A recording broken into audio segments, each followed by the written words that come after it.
A tweet from the account End Wokeness encapsulates one of the many things Governor Tim Walz is being vetted on by the public. Did Walz lie about his rank? Here's the tweet. Holy shoot! Minnesota National Guard leaders exposed Tim Walz for stolen valor, lying about his rank, and quitting when his unit was deployed to Iraq. As soon as the shots were fired in Iraq, he turned and ran the other way and hung his hat up and quit, said Tom Behrens, a retired command sergeant major who replaced Governor Tim Walz on a deployment to Iraq. When Walz was a congressman, he bragged that he was a retired command sergeant major. I'm the highest ranking person ever in the House. And, all this lie that he was telling the state of Minnesota came out after 2018. After this was exposed, they said, well, he can say that he served as a command sergeant major, but he can't say he's a retired one because he's not.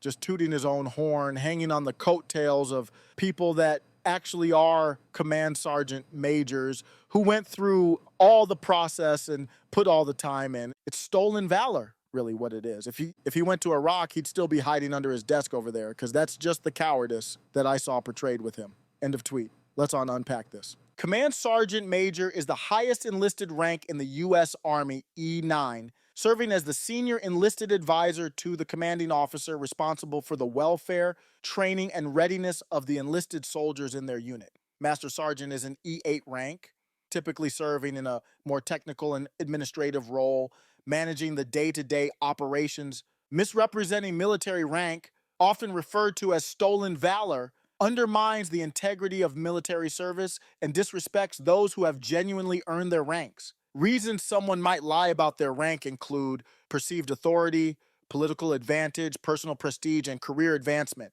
The core of the accusations revolves around Walz's claims about his military rank. According to the Minnesota National Guard leaders, Walz falsely presented himself as a retired command sergeant major. Walz did achieve the rank of command sergeant major during his 24-year service in the Army National Guard, but he retired as a master sergeant for benefit purposes because he did not complete the necessary coursework at the United States Army Sergeants Major Academy. This technicality means that while he served as a command sergeant major, he cannot claim to be a retired one. Thomas Behrens, a retired command sergeant major who replaced Walz on a deployment to Iraq, criticized Walz, stating, as soon as the shots were fired in Iraq, he turned and ran the other way and hung his hat up and quit. In a letter published in the West Central Tribune, Behrens and another retired command sergeant major, Paul Hare, detailed how Walz was conditionally promoted to command sergeant major on September 17, 2004, but failed to meet the conditions of the promotion, which was later nullified. They wrote, if the conditions are not met, the promotion is null and void, like it never happened.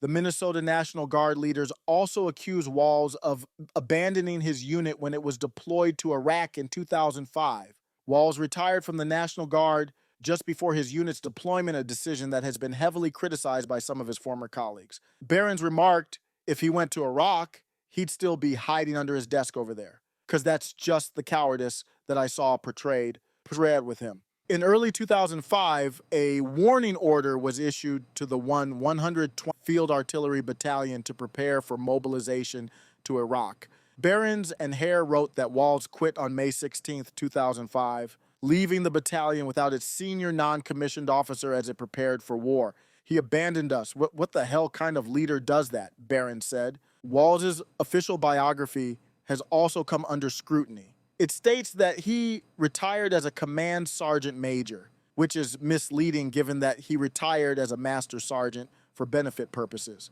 Behrens contacted Walz with his concerns before raising the issue publicly, sending letters to Washington in 2016, but received no response. He was saying that, and there were campaign letters coming in the mail saying that, they said right on there he's a retired command sergeant major, just tooting his own horn, hanging on the coattails of people that actually are command sergeant majors that went through all the process and put all the time in, Behrens told Alpha News. Walz has faced public criticism for his actions. In a letter to the editor of the Winona Daily News, Iraq War veteran Tom Hagen criticized Walz for retiring after learning his unit would be sent to Iraq, stating, for Tim Walz to abandon his fellow soldiers and quit when they needed experienced leadership most is disheartening. Ultimately, Matt Walsh was right when he posted on X, and I quote, "Don't mean to spoil all the fun, but there's never been a single voter in the history of America who has voted for a presidential candidate or not voted based on the running mate. The hype around VP picks is pretty absurd. No one outside of political Twitter and cable news cares. If you're listening to this video and you made it all the way to this point, I appreciate you, and you are a political fanatic. The sports term fan is short for fanatic, and that's a very small percentage of the population who will even know or care about this. They vetted him, they know about it. It's not a big deal, but it's interesting to talk about. And for us, it's something that we file in the back of our memory. Middle MAGA.